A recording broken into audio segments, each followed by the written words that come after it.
Ce matin a commencé exactement comme tous les autres matins au cours des 4 dernières semaines. Les mêmes sirènes, les mêmes alertes sur les téléphones des gens, les mêmes flashs dans le ciel lorsque les systèmes de défense interceptaient les missiles entrants. Pour les personnes vivant dans le centre d'Israël, cela était devenu une routine. Pas une routine normale, mais une nouvelle forme de normalité. Depuis le 28 février, la vie s'est construite autour de réactions rapides. Entendre la sirène, se mettre à l'abri, attendre, puis continuer sa journée. Et, étrangement, les gens s'y adaptent. Les êtres humains sont incroyablement capables de s'ajuster au danger, surtout lorsque ce danger suit un schéma. Même si cela fait peur, même si c'est stressant, une fois que le cerveau commence à reconnaître le rythme, il développe un sentiment de contrôle. On commence à croire qu'un système est en place, que ce système fonctionne en grande partie, qu'on sait quoi faire, et surtout qu'il existe une issue. Ce dernier point compte plus que beaucoup ne le réalisent. Pour de nombreux civils vivant un conflit qu'ils n'ont pas choisi et qu'ils ne peuvent pas contrôler, l'idée qu'ils peuvent partir si la situation s'aggrave est ce qui leur permet de rester stables. Même s'ils n'ont jamais l'intention de partir, le simple fait de savoir que cette option existe les aide à tenir. C'est comme une porte de sécurité mentale, et aujourd'hui, cette porte a disparu. Lorsque la nouvelle est tombée que l'aéroport Ben Gourion avait été fermé après une frappe de missile, quelque chose a changé. Pas seulement sur le terrain, mais dans l'esprit des gens, car ce n'était pas juste une autre interception. Ce n'était pas juste une autre alerte. Cela signifiait que la principale piste avait été touchée, que le terminal international avait été endommagé, que l'espace aérien au-dessus du centre d'Israël avait été fermé. Des vols qui étaient sur le point d'atterrir ont dû faire demi-tour en plein vol. Des passagers, qui n'avaient aucune idée de ce qui se passait en dessous d'eux, se sont soudain retrouvés déroutés vers des endroits comme Amman, Larnaca ou Athènes, là où leurs avions pouvaient atteindre avec le carburant disponible. En quelques minutes, l'unique lieu qui reliait Israël au reste du monde n'était plus une option. Et cela change tout. Jusqu'à présent, les gens avaient appris à vivre avec la menace. Sirènes, interceptions, tensions, tout cela faisait partie de la vie quotidienne. Mais perdre l'aéroport, c'est différent, parce qu'il ne s'agit pas seulement de voyager, il s'agit de s'échapper, il s'agit de choix. Et lorsque cela disparaît, l'impact psychologique est plus fort que n'importe quel missile. Ce qui est important, et ce que la plupart des gens ne voient pas, c'est que ce moment ne s'est pas produit au hasard. Ce n'était pas simplement un missile qui a réussi à passer. Il y a une histoire plus profonde derrière cela, un schéma qui s'est construit discrètement au cours des 4 dernières semaines, quelque chose que de nombreux analystes ont traité comme du bruit de fond, plutôt que comme l'événement principal. Les gens se sont concentrés sur combien de missiles ont été lancés, combien ont été interceptés, quels dégâts ont été causés. Ces chiffres comptent, bien sûr, mais ils n'expliquent pas pourquoi l'aéroport est fermé aujourd'hui. Il existe un autre chiffre qui le fait. Et une fois que vous le voyez, cette frappe cesse de ressembler à une surprise et commence à ressembler au résultat d'un plan. C'est là que les choses deviennent intéressantes. La plupart des observateurs de ce conflit racontent une histoire très simple. Elle se résume ainsi. L'Iran a lancé des missiles plus avancés que prévu. Les systèmes de défense israéliens sont solides, mais sous pression. Finalement, avec suffisamment de missiles, quelque chose finirait par passer. Et maintenant, l'aéroport Ben Gourion est ce moment. Cette explication semble raisonnable, mais elle ne regarde que la surface. Pour vraiment comprendre ce qui se passe, il faut aller plus en profondeur. Pas le nombre de missiles, mais le coût pour les arrêter. Parce que chaque fois qu'un missile est intercepté, ce n'est pas seulement une victoire, c'est un échange. Décomposons cela simplement. Israël utilise un système de défense en couche, Iron Dome pour les menaces à courte portée, David's Sling pour les menaces de portée moyenne, les systèmes Arrow pour les missiles balistiques à longue portée. Celui qui est le plus important dans cette situation est Arrow 3. Ce système est extrêmement avancé. Il peut détruire des missiles balistiques en dehors de l'atmosphère terrestre, avant même qu'ils ne redescendent. C'est l'un des outils de défense les plus sophistiqués au monde. Et pendant des semaines, il a fonctionné. Israël interceptait un grand pourcentage des missiles entrants. À tout point de vue, la performance était impressionnante, mais voici la partie que la plupart des gens ne voient pas. Chaque interception est extrêmement coûteuse. Un intercepteur Arrow 3 coûte environ 3,5 millions de dollars. Comparez cela aux missiles que l'Iran a le plus utilisés durant ce conflit. Les missiles de type Fatah 2. Chacun coûte à l'Iran environ 400 000 à 500 000 dollars. Prenez un instant pour y réfléchir. Chaque fois que l'Iran lance un missile, Israël dépense environ 7 fois plus pour l'arrêter. Cela change toute la dynamique. Car maintenant, l'objectif n'est plus seulement d'atteindre une cible. L'objectif peut être tout autre. forcer l'adversaire à dépenser plus que vous, encore et encore. L'Iran n'a pas besoin que la plupart de ses missiles passent. Il suffit qu'Israël continue à les intercepter. Encore et encore, jour après jour, semaine après semaine, jusqu'à ce que quelque chose s'épuise. Et ce quelque chose n'est pas l'argent, ce sont les intercepteurs. C'est ici que l'histoire change.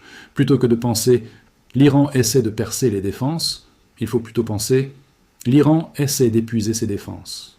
Et si c'est vrai, alors chaque interception n'est pas seulement un succès, c'est aussi un coup lent et régulier qui s'accumule avec le temps. Voici pourquoi cela n'est pas devenu l'histoire principale plus tôt. Le nombre exact d'intercepteurs dont dispose Israël n'est pas public. La vitesse à laquelle ils peuvent être remplacés ne l'est pas non plus. Les analystes travaillent donc avec des estimations, mais même ces estimations nous disent quelque chose d'important.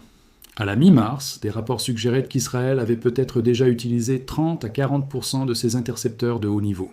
Ce n'est pas une petite baisse. C'est la différence entre être capable de défendre tout et devoir choisir ce qui est le plus important. Et une fois que vous êtes obligé de choisir, vous êtes déjà dans une position plus faible, car vous ne pouvez plus protéger tout de manière égale. Vous devez prioriser. Et c'est exactement ce qui s'est produit ensuite. Les décideurs israéliens auraient réorienté leur focus défensif vers une zone clé.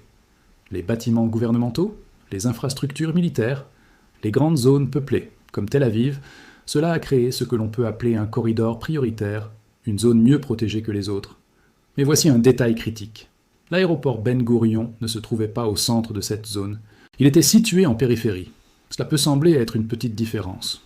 Mais dans une situation comme celle-ci, c'est énorme, car être en périphérie signifie une couverture légèrement moindre, une réponse légèrement plus lente, un risque légèrement plus élevé. Et lorsque les défenses sont déjà sous pression, légèrement peut faire la différence entre intercepter un missile et le manquer. Maintenant, regardez cela du point de vue opposé. Si vous observiez attentivement et que vous pouviez voir comment les défenses étaient utilisées, vous remarqueriez où la couverture est la plus forte et où elle l'est moins. Et si vous êtes patient, vous attendez. À ce stade, le conflit commence à ressembler moins à quelque chose d'aléatoire et plus à une séquence. Pas une série de frappes isolées, mais un schéma. Un schéma où un type de missile est utilisé pour une première fonction et un autre est conservé pour plus tard. Décomposons cela simplement. Au cours des 4 dernières semaines, l'Iran a tiré un grand nombre de missiles Fatah 2. Ces missiles n'étaient pas nécessairement destinés à détruire des cibles spécifiques avec précision. Ils ont été utilisés d'une manière qui obligeait Israël à réagir.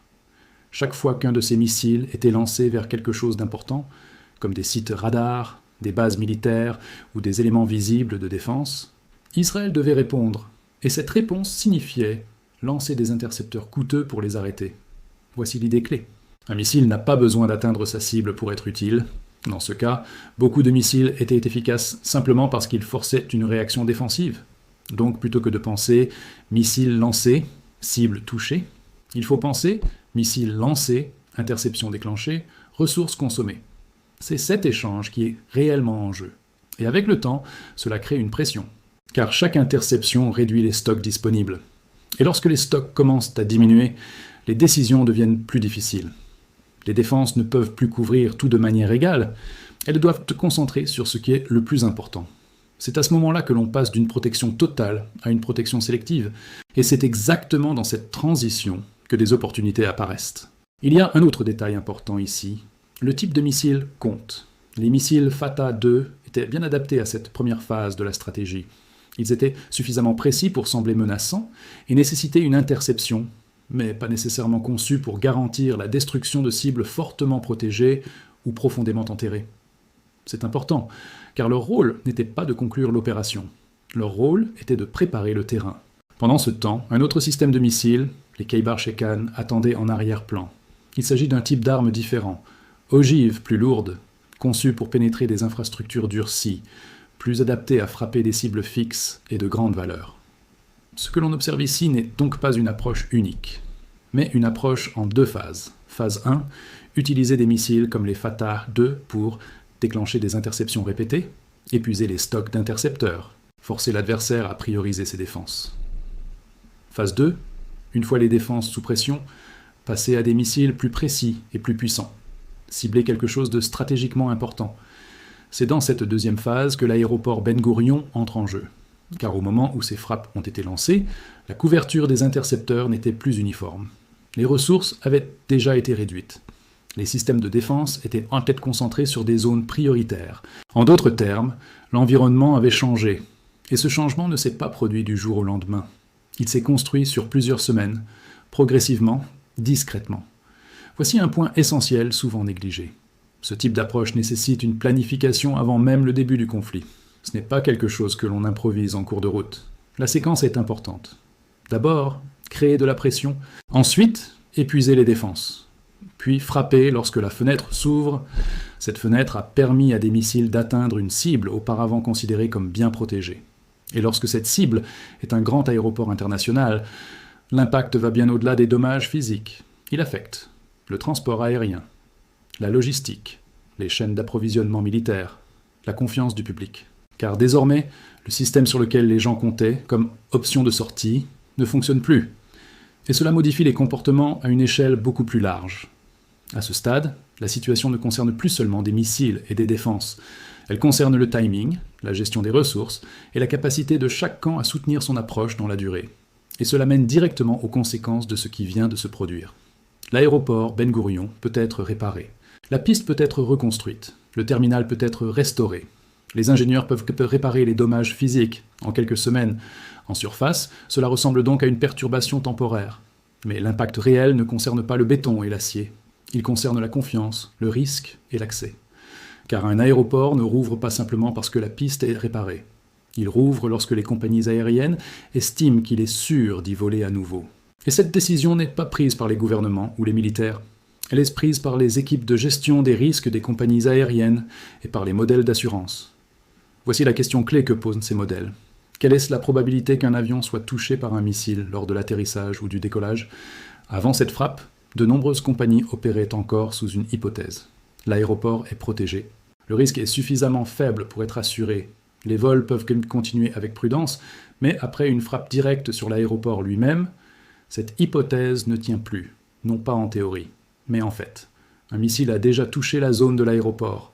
Cet événement unique oblige à une réévaluation complète des calculs de risque. Et dans l'aviation, cela a beaucoup d'importance.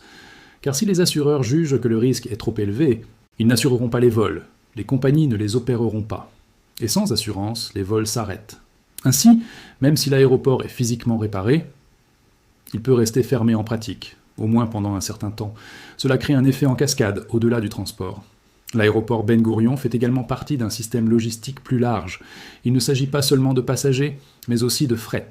Certaines livraisons militaires et d'approvisionnement transitent par ce hub, y compris des équipements liés au système de défense.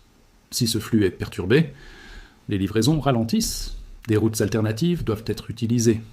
Des aéroports plus petits absorbent une pression supplémentaire, mais ces alternatives n'ont pas toujours la même capacité. Par exemple, d'autres aéroports dans la région peuvent gérer moins de fret, avoir des infrastructures différentes, nécessiter des détours plus longs. Le système devient donc moins efficace. Et dans un conflit, l'efficacité est essentielle, car des retards dans le réapprovisionnement peuvent affecter la vitesse à laquelle les défenses se reconstituent. Il existe aussi une boucle de rétroaction à considérer. Les mêmes systèmes d'intercepteurs fortement utilisés ces dernières semaines dépendent d'un réapprovisionnement continu. Si le principal hub logistique est perturbé, le réapprovisionnement ralentit. La reconstitution des stocks prend plus de temps. La pression défensive peut se maintenir. Cela crée un cycle dans lequel la diminution des intercepteurs a rendu l'aéroport vulnérable. La frappe sur l'aéroport rend maintenant le réapprovisionnement plus difficile. Ces deux effets se renforcent mutuellement. Au-delà des aspects logistiques et militaires, il y a un impact humain plus profond. Avant la frappe, les personnes vivant dans la région disposaient d'une sorte de solution de repli mental. Si la situation empirait, elles pouvaient partir. Les vols étaient encore opérationnels. Le monde extérieur restait accessible. Cette option de sortie compte plus qu'il n'y paraît. Elle donne un sentiment de contrôle dans une situation incertaine, maintenant que cette option est limitée. Et lorsque les gens ont le sentiment qu'ils ne peuvent pas partir facilement, cela modifie leur manière de penser, de planifier et de réagir, même s'ils n'avaient jamais prévu de partir à l'origine. Alors, qu'est-ce que tout cela signifie ?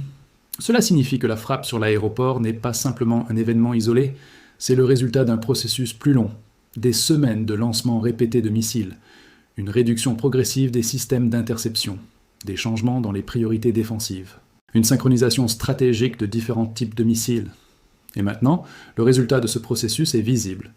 La frappe elle-même n'est pas le début d'une nouvelle phase. C'est le point où une stratégie sous-jacente devient visible pour tous. La piste peut être reconstruite. Les vols peuvent éventuellement reprendre, mais les conditions qui ont permis cette frappe, et celles qui lui donnent son impact, dépendent de facteurs plus larges qui sont toujours en mouvement. Et tant que ces facteurs ne changent pas, la situation reste instable d'une manière qui dépasse largement un simple aéroport endommagé.